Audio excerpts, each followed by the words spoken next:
بسم الله والصلاة والسلام على رسول الكريم وعلى آله وصحبه ومن تبعهم بإحسان إلى يوم الدين أما بعد. Après ces quelques mots d'usage par la permission d'Allah subhanahu wa ta'ala, nous sommes toujours dans notre rubrique la dissipation des ambiguïtés et répliques au pasteur Ménard et sa suite sur la prétendue falsification de l'actuel Coran. Donc nous sommes à notre troisième intervention sur cette question. Mais avant d'en parler, comme d'habitude, je vais d'abord rappeler les versets qui nous présentent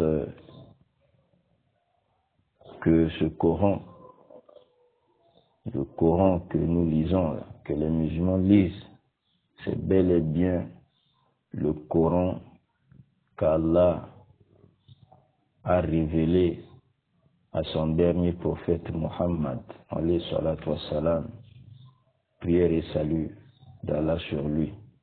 C'est ce Coran-là. C'est le Coran-là qu'Allah lui avait révélé. Il a enseigné à ses apôtres, à ses compagnons. Ses compagnons enseignaient à leurs élèves, ainsi de suite, jusqu'à ce que ce Coran-là nous est parvenu. Voilà. Donc, je réitère encore ce verset pour rassurer les musulmans, Allah ne ment jamais. Allah ne ment pas. Nous ouvrons le Coran au chapitre 15, verset 9. Allah dit, en vérité, c'est nous qui avons fait descendre le Coran et c'est nous qui en sommes gardiens. C'est Allah lui-même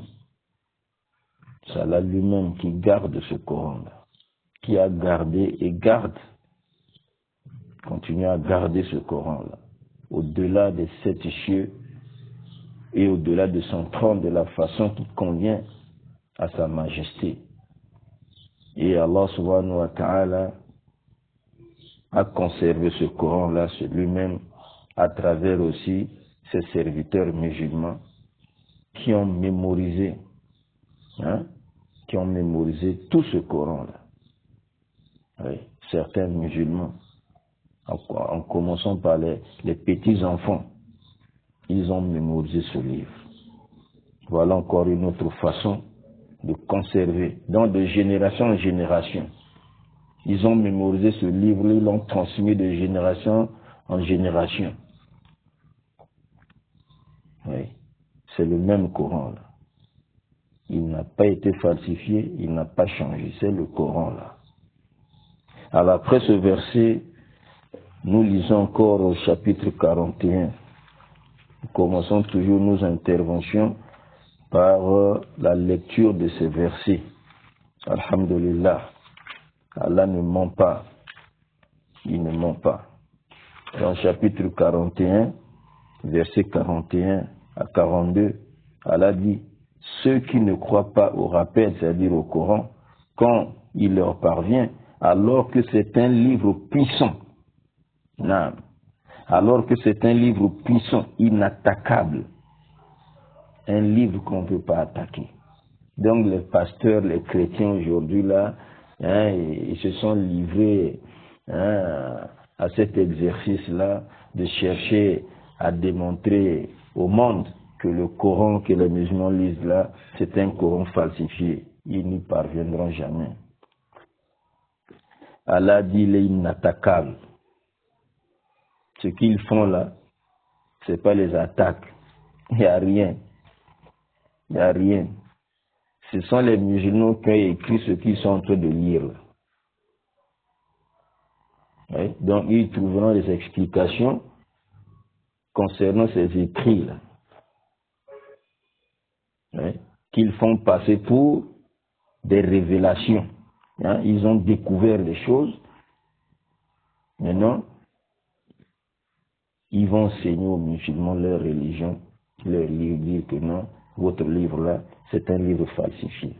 ils ne comprennent pas ce qu'ils lisent. Ils ne comprennent pas.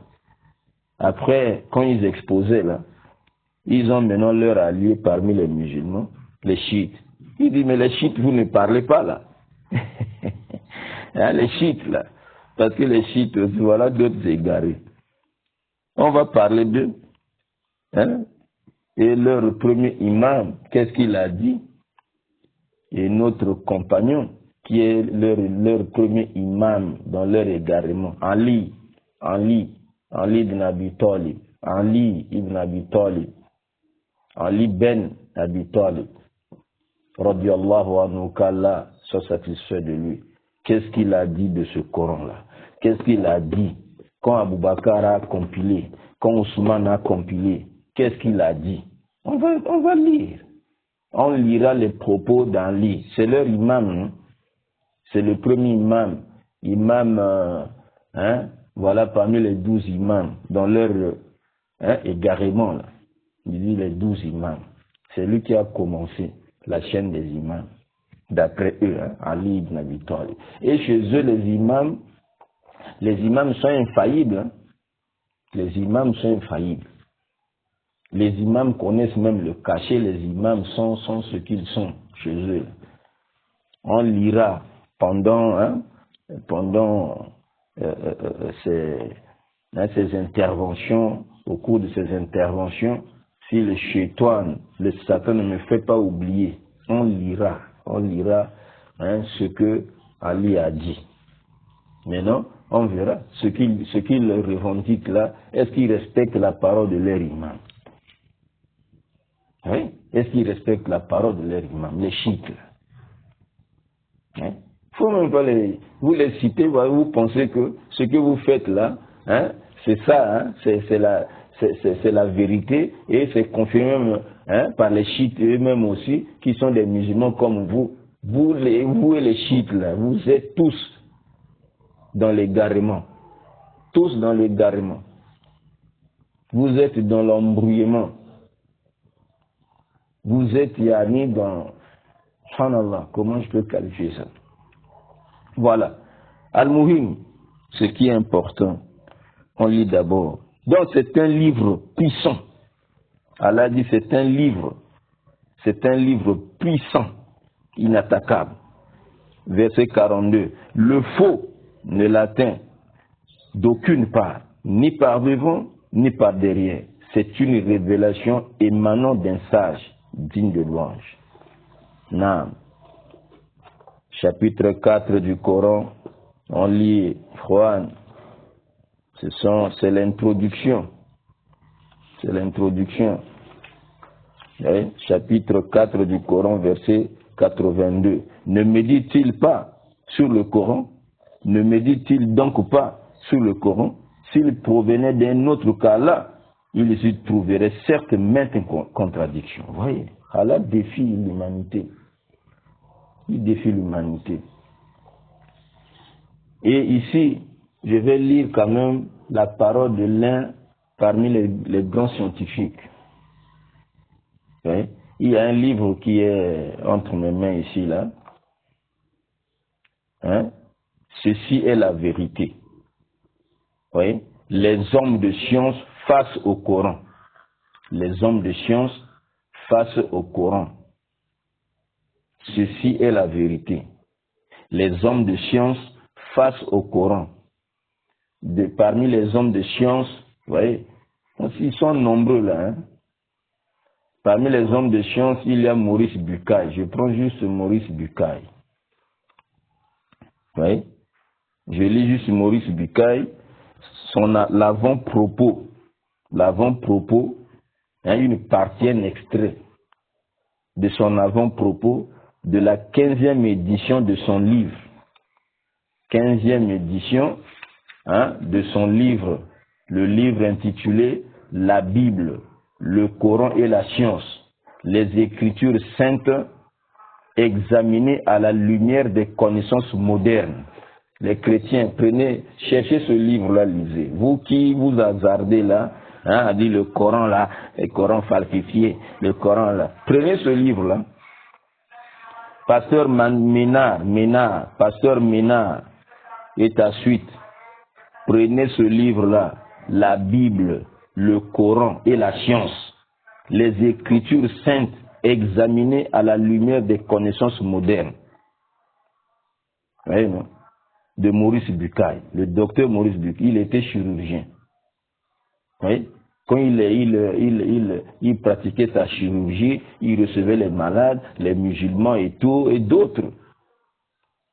En soignant les musulmans, il s'est rendu compte d'une réalité, d'une vérité là. Il a dit non, il doit s'intéresser à l'islam. Il doit s'intéresser à l'islam. Et c'est comme ça, il a commencé à apprendre le Coran. Pour bien apprendre le Coran, il a appris la langue arabe. C'est pas vous les ménards là et tout, prenez seulement les traductions. Il a pris le temps d'apprendre l'arabe. Docteur Maurice Bucaille, il a pris le temps d'apprendre la langue arabe. Oui. Au cours de son étude, à sa grande surprise, il a découvert dans le Coran, entre autres, certaines informations scientifiques concernant des phénomènes que l'on ne peut comprendre qu'avec les lumières de la science moderne, ainsi que des informations historiques qui n'ont été élucidées qu'avec l'archéologie moderne. Après, il s'est également penché sur l'étude des Écritures saintes, juives et chrétiennes. Après, il a présenté ses recherches-là. Il a écrit ce livre-là. Prenez ça, cherchez ça, chrétien, cherchez ça. Cherchez à lire ça. Vous allez vous rendre compte que le bruit que vous faites là, c'est zéro. Ça, c'est du bruit. Vous ne maîtrisez pas ce que vous lisez. Là. Vous pensez que vous allez, en lisant ça, vous allez clouer les musulmans. C'est nous qui avons écrit ça. Ce sont nos savants qui ont écrit ça. On connaît ça. On connaît ça. On va vous expliquer. Donc, dans son livre, l'avant-propos de son livre, la Bible, le Coran, la science, les Écritures saintes examinées à la lumière des connaissances modernes. Ce livre-là, écrit en français, c'était un français, Maurice Bucaille, écrit en français, publié aux éditions Séguer, Paris. Donc, publié pour la première fois en 1976. Publié pour la première fois en 1976. Ce livre ne tarda pas à attirer l'attention des chercheurs de vérité de tous les horizons. Ainsi, il fut traduit en anglais, arabe, allemand, gujarati ou quoi là, indonésien, persan, beaucoup de langues. La version française étant à sa 15e édition en 1993. Oui, 15e édition en 1993. Oui. Il a eu le prix du livre d'or en 1986 à cause de ce livre. Oui. Bref, vous allez, bon. Alors, il dit quoi là? Il dit quoi? Je lis. C'est l'avant-propos là. Il dit, parlons donc du Coran. Je suis là dans le livre, ceci est la vérité, les hommes de science face au Coran. Donc à la page 174, il dit ici, après cela, le docteur Bucaille nous livre les résultats de ses recherches sur le Coran. Il conclut ainsi.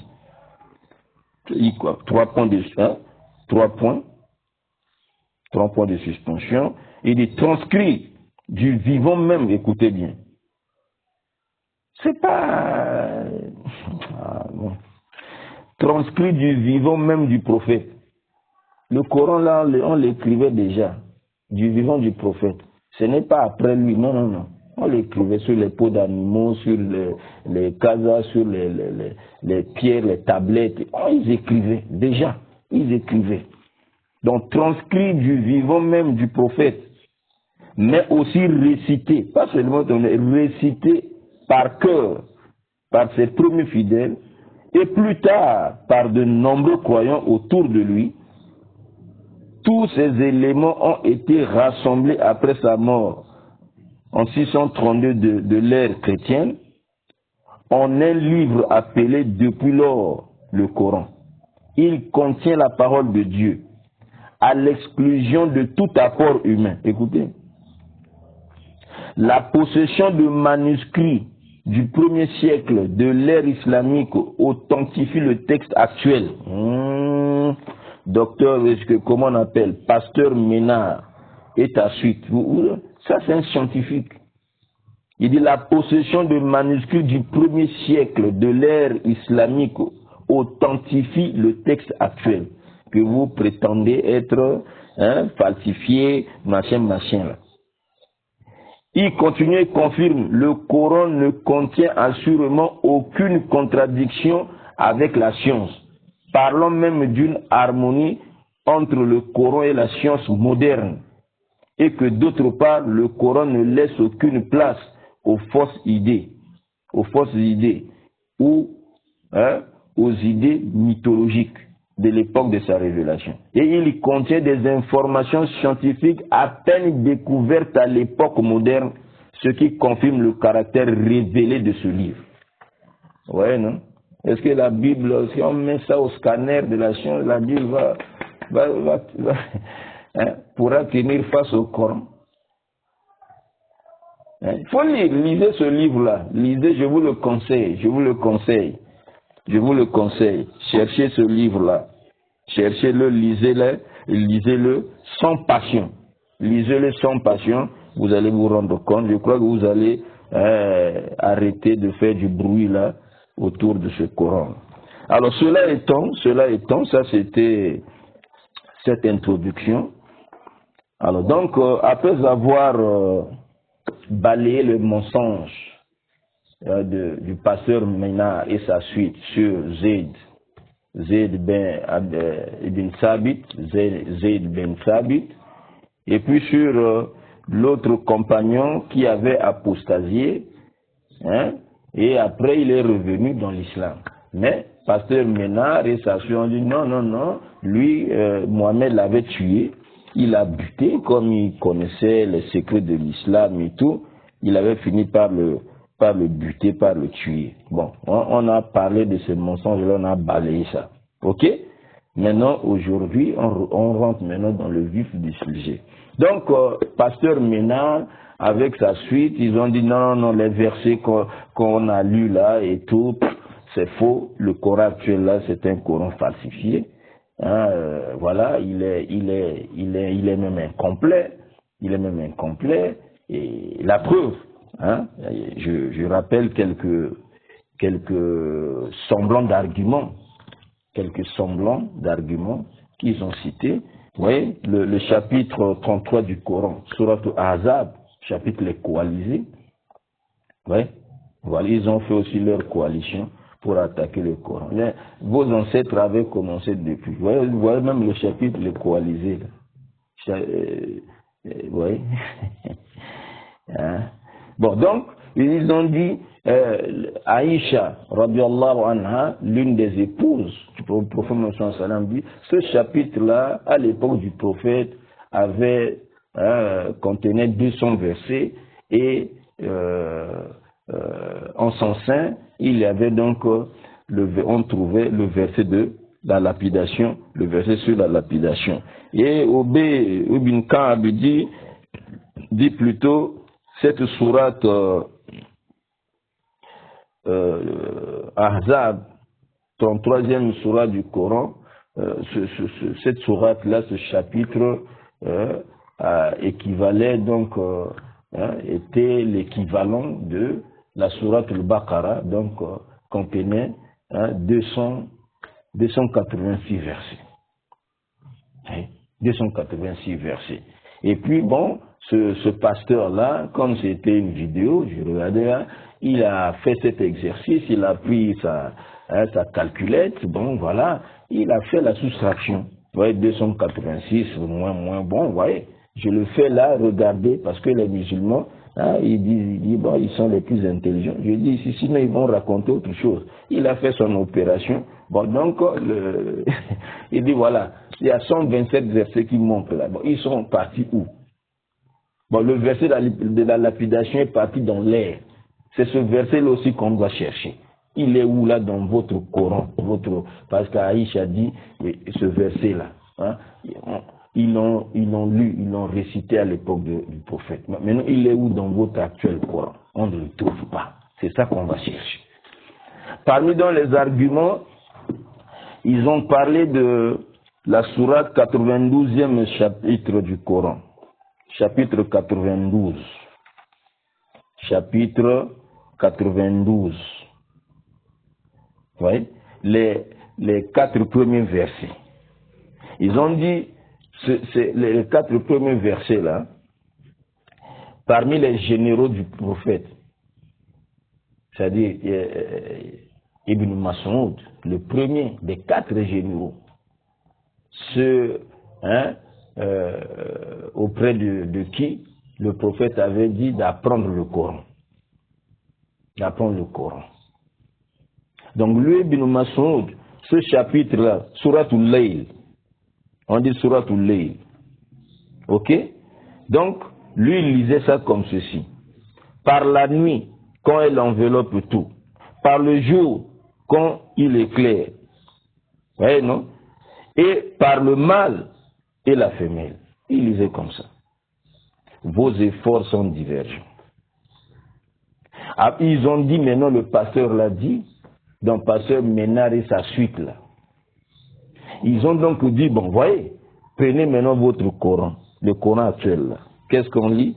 Par la nuit, quand, là je lis maintenant dans le Coran actuel, par la nuit, quand elle enveloppe tout, par le jour, quand il éclaire, ici il n'y a pas de problème. Maintenant ici là, 3e verset, dans le Coran que nous lisons là, le Coran actuel, vous voyez il est écrit maintenant, et par ce qu'il a créé, mâle et femelle. Alors que Ibn Mas'ud, Abdullah ibn Mas'ud, le premier des 4 généraux, comme eux-mêmes ils ont qualifié les généraux, ils les ont appelés par les généraux, hein?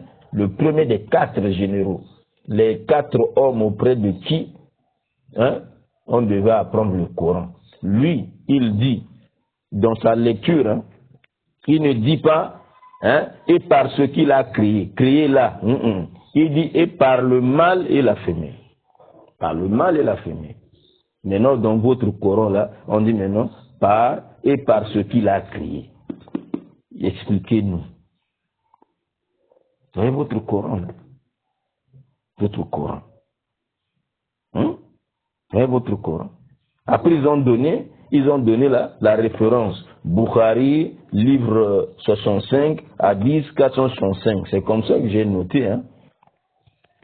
Oui.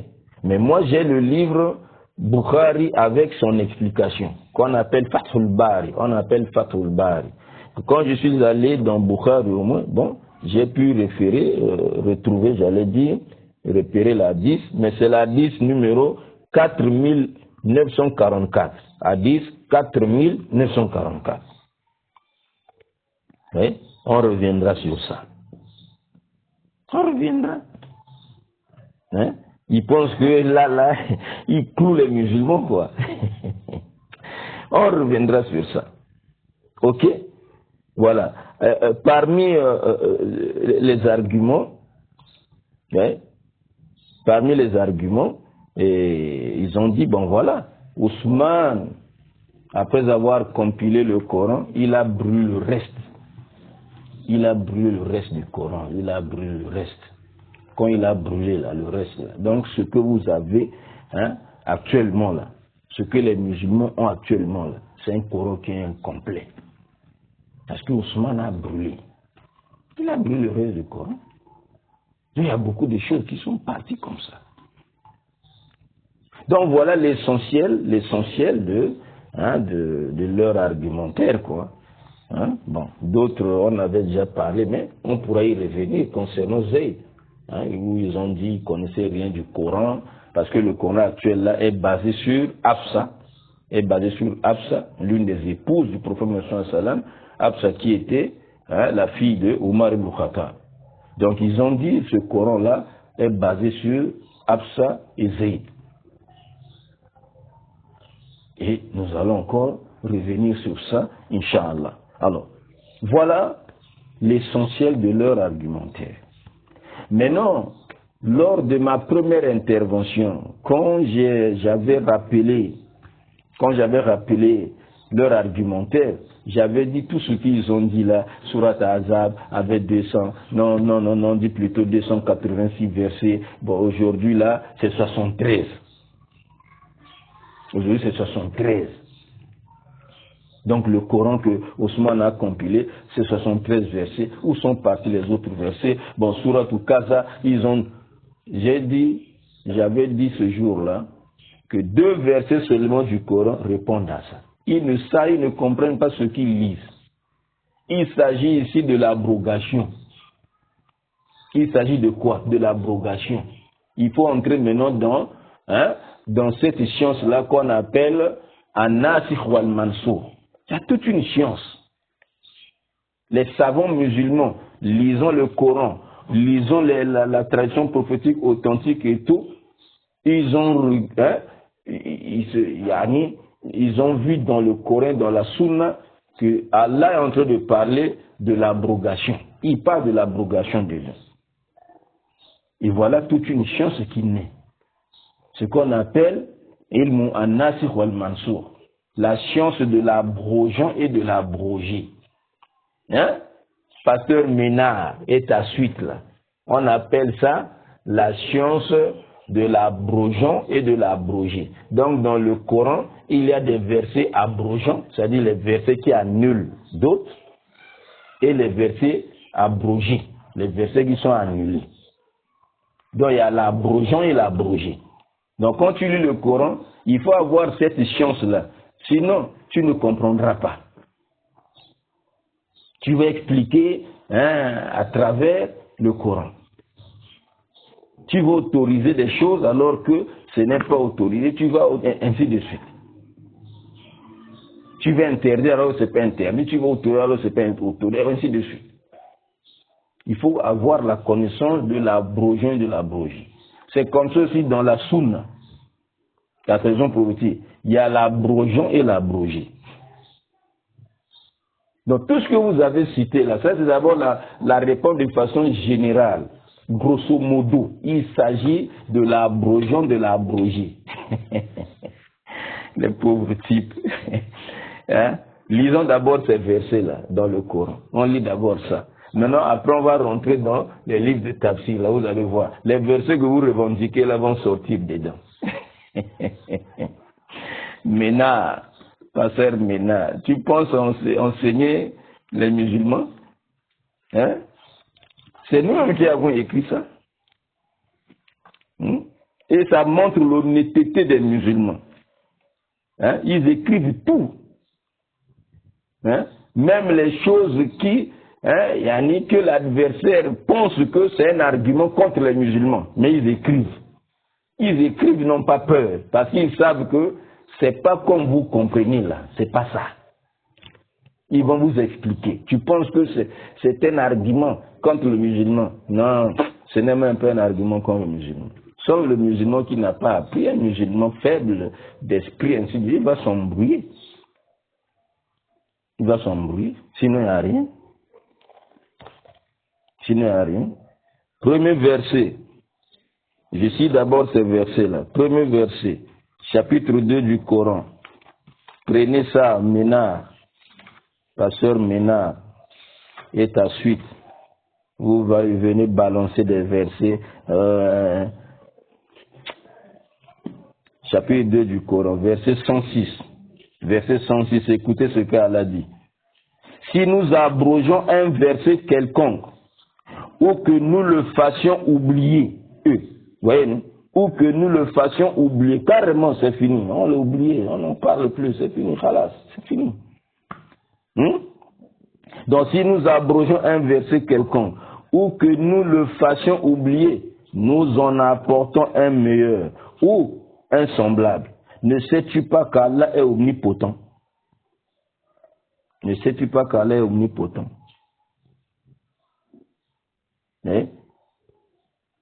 Ça c'est le verset 106. Ok? De Sourate Al-Baqarah. Deuxième verset. C'est autour de ce verset-là seulement. Tout ce que vous avez raconté là, celui qui prend ce verset-là étudie ça. C'est tout ce qu'on a détaillé autour de ces versets-là. Hein?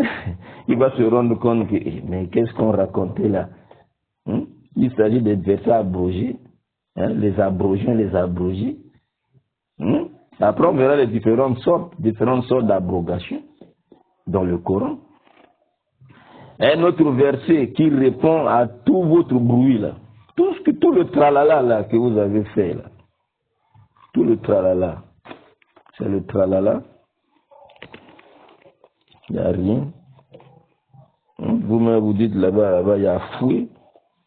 Il y a fouet. Chapitre 16. Ouvrons le chapitre 16 du Coran. Verset 101. C'est ça, non? Chapitre 16. Chapitre 16 du Coran, verset 101. Écoutez ce qu'Allah dit. Quand nous remplaçons un verset par un autre. Oh, Ménard, pasteur Ménard. Quand nous remplaçons un verset par un autre. Donc il y avait un verset et on remplace. Donc le verset là n'existe plus. Pas, on l'enlève. C'est un autre qui remplace. Un autre qui prend place. Un autre prend place. Quand nous remplaçons un verset par un autre, et Allah sait mieux ce qu'il fait descendre. Il sait mieux ce qu'il fait descendre. Ils disent, comme vous là, tu n'es qu'un menteur. Ils disent, oh, le prophète, toi, tu es menteur. Comment tu avais dit ça là, maintenant ça là, on a enlevé, c'est un autre verset, c'est un autre chapitre qui est mais comment? Toi, tu es menteur. Mais la plupart d'entre eux ne savent pas, comme vous là, pasteur Ménard et Tassu, vous ne savez pas. Vous prenez ces versets-là, qu'on a déjà remplacés par d'autres versets. Vous venez balancer là, vous voyez, dans votre Coran actuel là, il n'y a pas tel verset dedans, il n'y a pas tel verset dedans. Mais Allah avait déjà dit, il nous a déjà dit. Il nous a dit. Voilà pourquoi j'avais ri, j'ai ri. Quand vous avez... tout le bruit là, il dit, oh, mais il y a 2 versets seulement du Coran répondent à ça. Écoutez ce verset là. Chapitre 16 du Coran, verset 101. Quand nous remplaçons un verset par un autre, le français là n'est pas clair, remplacer un verset par un autre. On remplace. Donc si on a remplacé là, le verset qui était avant là, vous allez considérer ça encore faisant partie du Coran. Maintenant, si ça reste sur les écrits là-haut, maintenant, on vous parle de ça, tel verset, on récitait ça à l'époque du prophète, maintenant, casa, maintenant, quand on prend ce Coran-là, on ne voit plus ce verset-là. Mais on l'a remplacé. Qu'est-ce que vous ne comprenez pas? Il a été remplacé. Pasteur Ménard, vous voyez maintenant, il n'y a rien. Il n'y a rien. Bruit pour rien. Bruit pour rien.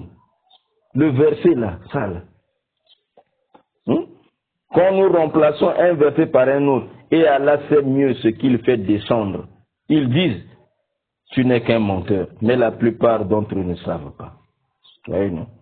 Vous voyez, mais le verset 102, Kitoko, là je parle dans notre dialecte, dans notre langue, langue vernaculaire, Kitoko.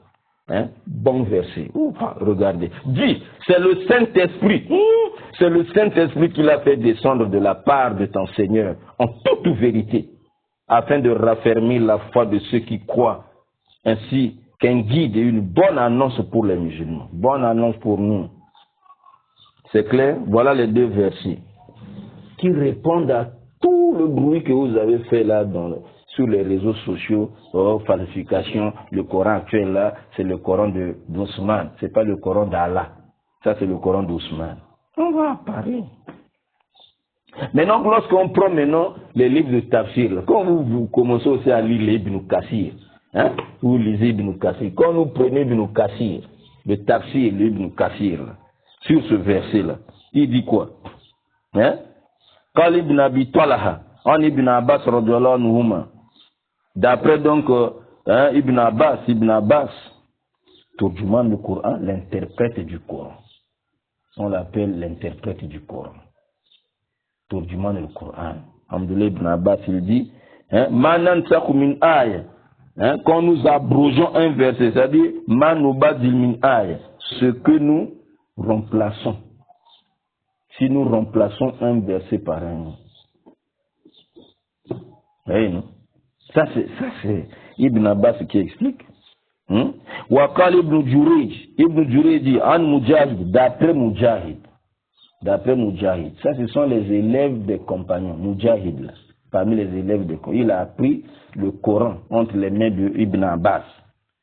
Il dit, c'est-à-dire, quand Allah dit ça, quand nous abrogeons là, quand Allah dit, voyez, non? Et si nous abrogeons un verset quelconque, c'est-à-dire, il explique, manamhu min aya. Si nous effaçons, vous voyez, non? Allahu Akbar. Vous voyez comment il explique? Quand nous effaçons, natakhala, effacer, nous effaçons un verset. Quand Allah efface un verset, il a effacé tous les versets où c'était. Il a pris la calculette, là, il tape la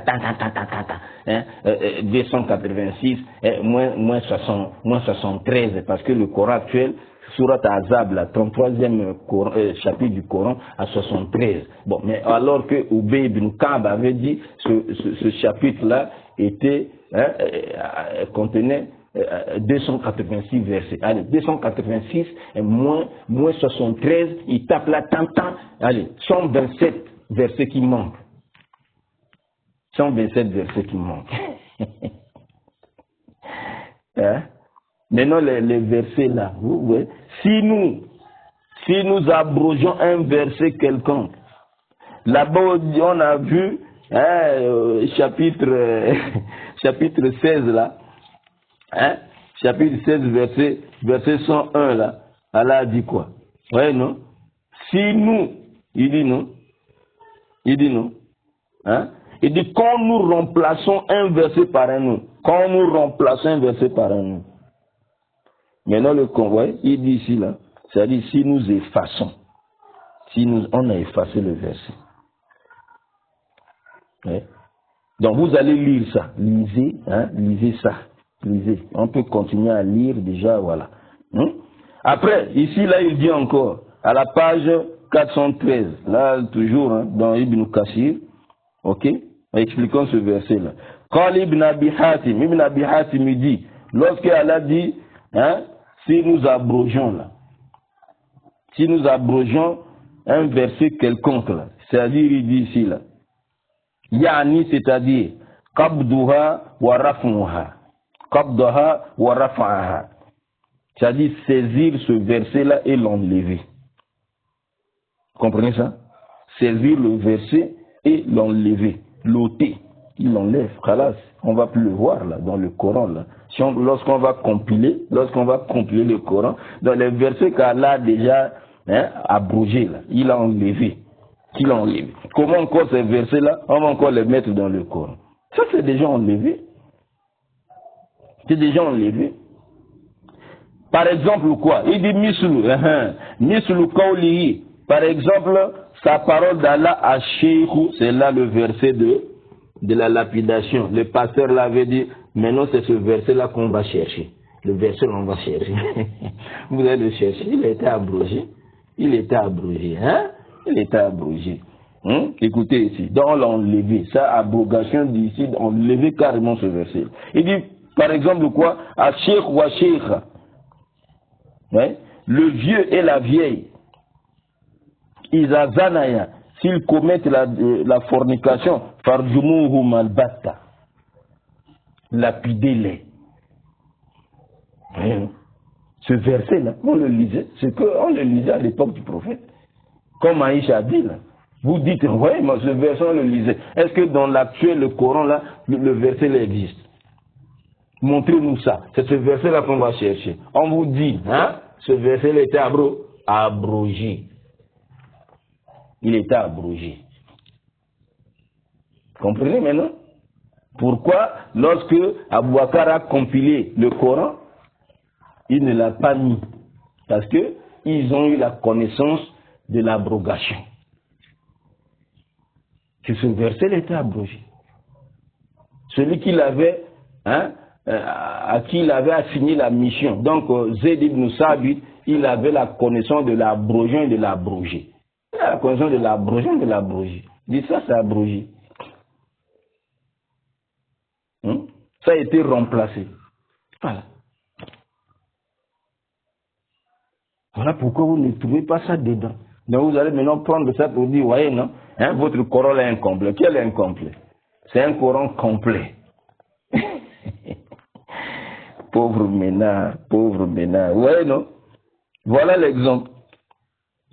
Et il donne la référence en bas là, vous pouvez trouver ça dans il dit Rawahu Darmi, Imam Ahmad, ainsi de suite. On peut trouver ça aussi dans Sahih Bukhari, numéro 6829, chez Muslim, au numéro 1691. On n'a pas peur, les musulmans citent, ils citent les Bukhari, dedans là, ça, c'est dedans. Après, quand vous allez prendre un hadith comme ça, ouais, le verset là, on le lisait, ça n'existe plus. Mais ça n'existe plus, mais c'est l'abrogation. C'est l'abrogation. Donc quand je vous avais écouté là, ce jour-là, j'ai dit, oh, tout ce bruit-là, mais c'est seulement 2 versets du Coran qui vont répondre à ça. 2 seulement, 2 versets, voilà. Ce que vous revendiquez là, ça commence à sortir là-dedans. Est-ce que vous comprenez ça? Voilà. Quand nous prenons toujours Ibn Kathir, le verset par exemple 101 là, de la 16e sourate. 16e sourate. Hein? Donc 16e chapitre 16. Quand nous remplaçons un verset par un autre. Quand nous remplaçons un verset par un autre. Hey! Maintenant, ça c'est chaos debout. Hein? Nous, on a déjà remplacé. Pourquoi vous demandez à vous là ce que ces versets-là se retrouvent encore dans l'actuel Coran? C'est déjà remplacé, c'est déjà effacé, ou bien c'est abrogé, c'est annulé. Ibn Kathir dit quoi? En expliquant là. Kala Mujahid dit, quand nous remplaçons un verset par un autre, aïe, rafa'anaha wasbatna ghayraha.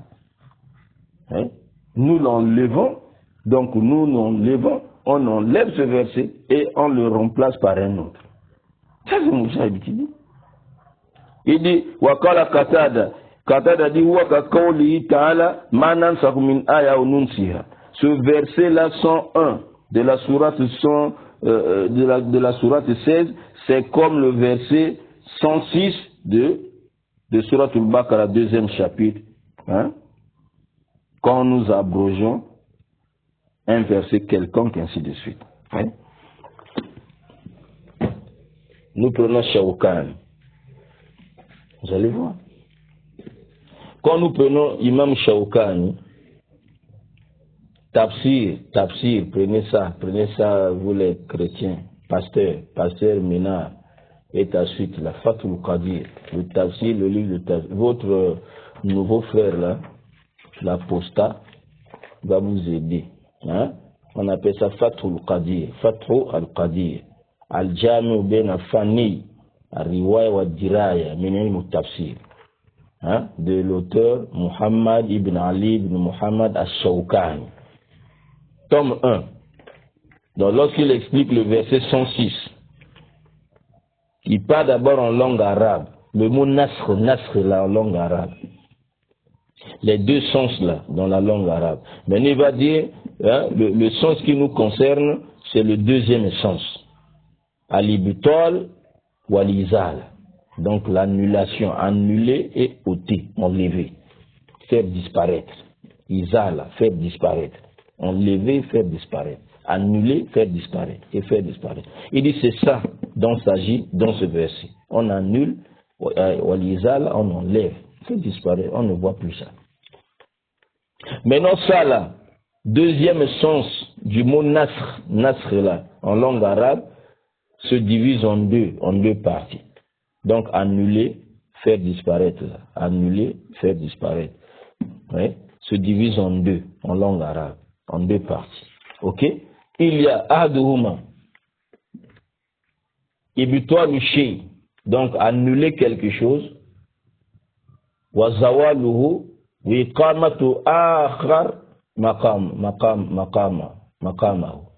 Donc annuler une chose, le faire disparaître, hein, la faire disparaître et la remplacer par une autre à sa place.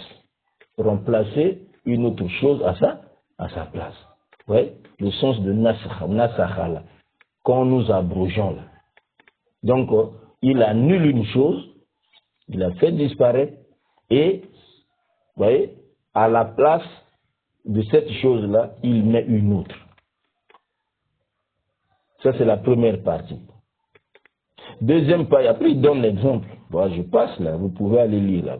Maintenant, deuxième sens, deuxième partie de ça, c'est-à-dire, ils allaient toucher, faire disparaître une chose, duna an yakuma makamu akhar, sont remplacés par une autre chose.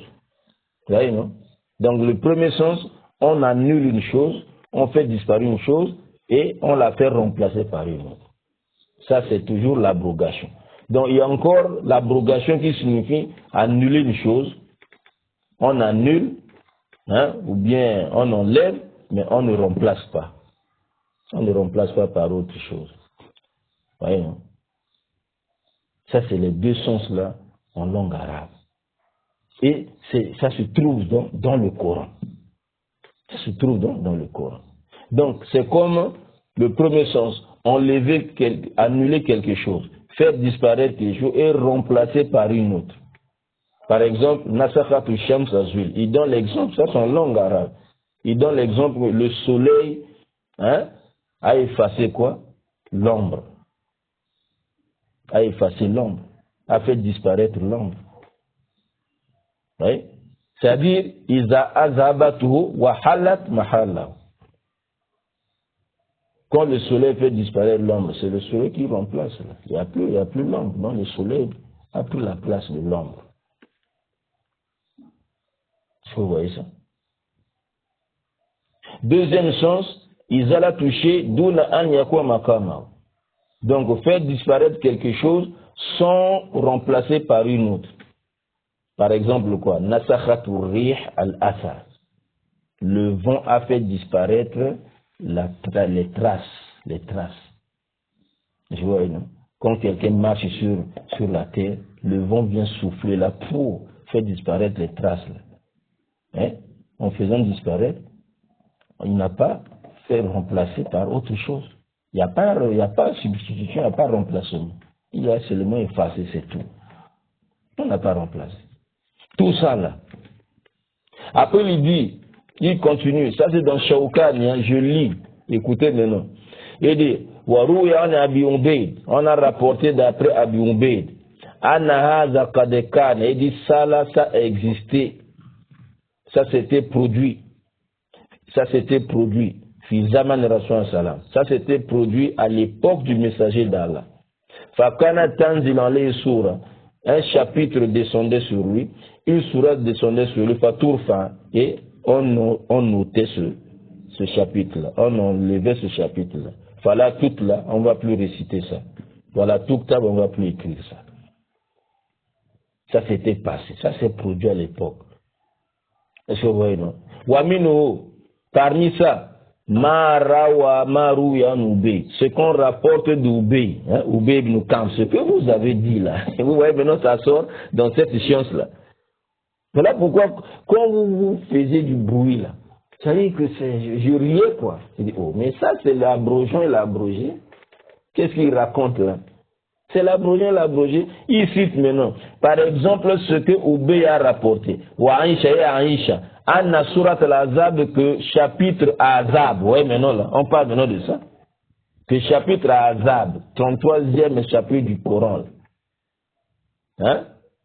Que ce chapitre-là équivalait à la Surat al-Baqarah. Équivalait donc au deuxième chapitre du Coran. Hein?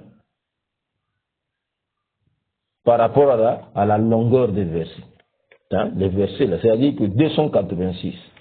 Comme on a dit, là, par exemple, 286 versets. C'est que les Oubé ont dit, les Haïtiens, c'est abrogé. Il dit ça s'est passé à l'époque de Rasoul.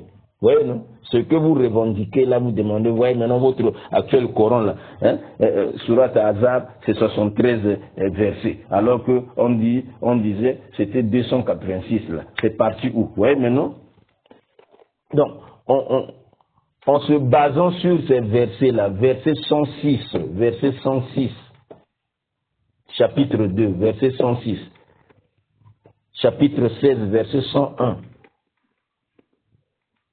oui, on va comprendre pourquoi ces versets-là ne sont pas contenus dans l'actuel Coran. C'était donc abrogé. Il s'agit de l'abrogation, hein, pasteur Ménard et ta suite. Vous avez compris maintenant?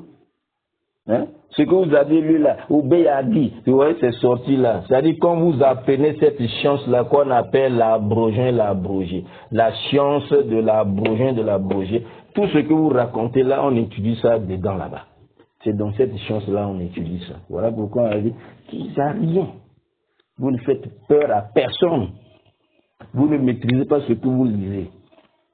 C'est pourquoi, prochainement maintenant là que vous avez compris, il s'agit de la science de l'abrogé. Maintenant, on va regarder maintenant les différentes sortes d'abrogations qui sont dans le Coran.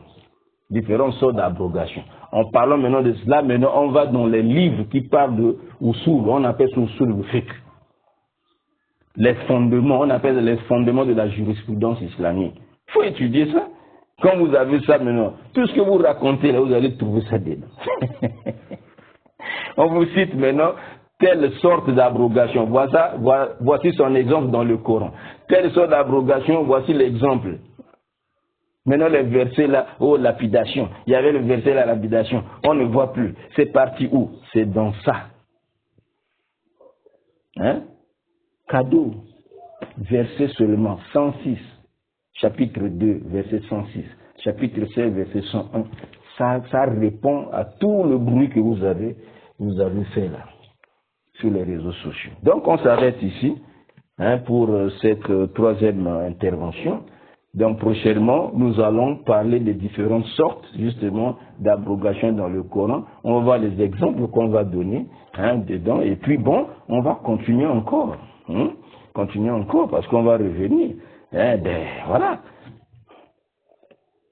Ibn Mas'ud, il avait récité le chapitre 92 par la nuit. Voilà. On va revenir sur ça. Ça rentre dans le cas de l'abrogation. On va voir, là, on va prendre la 10 là. On va prendre la 10. Hein? La 10 que vous avez citée là. Maintenant, les explications on va lire dedans. Vous allez voir. On va toujours revenir sur l'abrogé. Donc, vous êtes des enfants. Il ne faut pas venir faire du bruit. Ne pensez pas que vous êtes en train de faire des révélations aux musulmans. C'est des choses qu'on connaît. On connaît ça.